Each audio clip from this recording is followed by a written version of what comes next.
નમસ્કાર દર્શક મિત્રો, પોલીસ ફોકસ ન્યૂઝ ચેનલમાં આપનું હાર્દિક સ્વાગત છે। હવે એક નજર આજના મુખ્ય સમાચાર પર। વડોદરામાં તાંદલજાના શકીલા પાર્કમાંથી 22 લાખના ગાંજા સાથે યુવક ઝડપાયો, પિતા ફરાર।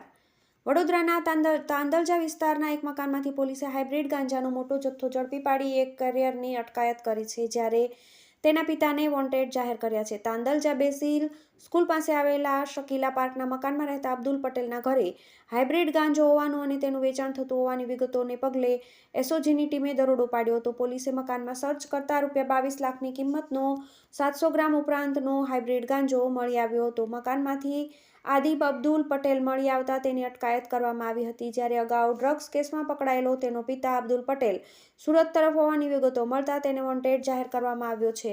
પોલીસે આદિબ પાસેથી એક મોબાઈલ ફોન પણ કબજે કર્યો છે, જેના આધારે ગાંજાનું નેટવર્ક જાણવા માટે ક્રાઇમ બ્રાન્ચના ડીસીપીના નેજા હેઠળ તપાસ શરૂ કરવામાં આવી છે। નોંધનીય છે કે આ મકાનમાં અગાઉ પણ ડ્રગ્સ મળી આવવાના કેસ બનેલા હતા અને અબ્દુલ પટેલ થોડા સમય પહેલા પણ પકડાયો હતો।